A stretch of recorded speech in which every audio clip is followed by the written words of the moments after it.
Happy early weekend to you, good people of 365 Sports.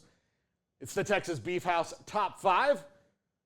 Go to texasbeefhouse.com. Don't forget to use our promo code SICK'EM10. I hope you enjoyed our preview show of what's to come in this 2024 college football season. Again, a reminder, all three of us will be back together Monday through Thursday next week before I go on my full vacation next week. So that'll be fun for the first 4 days of next week. Top 5 college football candidates that need a deeper look. These are guys going into the Hall of Fame or on the ballot, but I think they need maybe a deeper look, and they might fall through the cracks, so they have fallen through the cracks the last couple of years. Number 5, Larry Coker.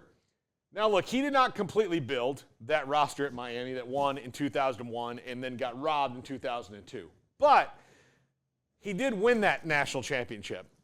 That was, he and Butch Davis built the roster.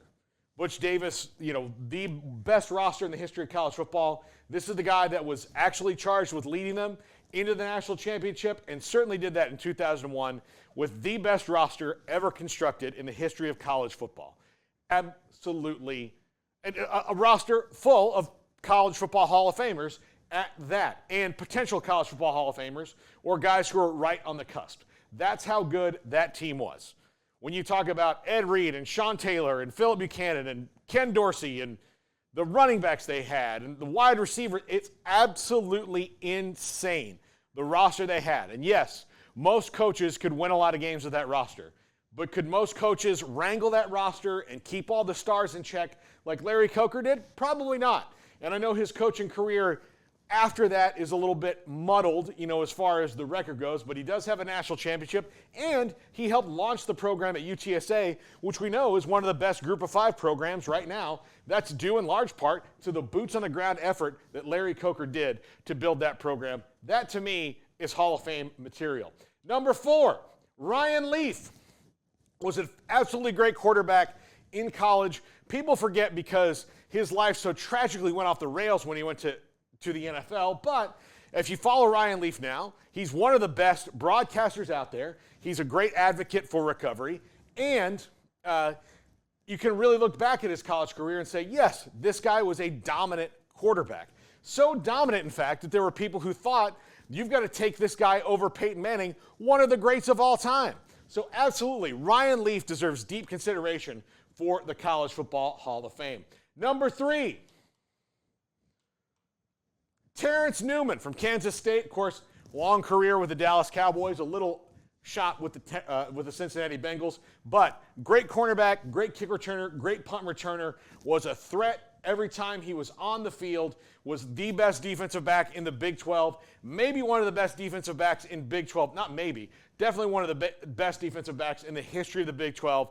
I would put him in the top 3 no matter what. I mean, you can argue that along, like, is it Michael Huff, is it Terence Newman, who is it? But Terence Newman, one of the best DBs in the history of the Big 12, should absolutely go in and was, I would say, of Bill Snyder total complete players of all time, he's also in the top 3 of that at Kansas State. Number 2, Ryan Yarborough, wide receiver from Wyoming. Yesterday, I threw Antoine Randall L out. He was the quarterback at Indiana before he was a wide receiver of the pros, and you might have forgotten about Ryan Yarborough. At Wyoming. When he left college, he was the record holder for most 200-yard games. He was the record holder for most receiving yards. He had a ton of receptions. And look, he put Wyoming on the map a little bit while he was in school. So again, if you leave and you have records all over the place, that is Hall of Fame material. Now, he will fall through the cracks because of this name on his jersey right here, Wyoming, but he shouldn't. He was a stat monster there for the Cowboys and deserves deeper consideration in the College Football Hall of Fame. And number 1, Graham Harrell. This one probably not as much, won't be as much back and forth, but 4,000 yards passing in a season, all the records and numbers he put up under Mike Leach. This should absolutely be a College Football Hall of Famer right here. Led Texas Tech to its greatest season in history, and those kind of things I think can't be ignored. The players on teams who are not classic powers, who lead their teams to the best season in history and get them right up on the cusp of conference and national titles deserve that. And look, Texas Tech got caught up in that three-way tie where they beat Texas and got drilled by Oklahoma and got left out of the big-time BCS consideration. But they were still right there knocking on the door, and they've not done that before, and they've not done that since.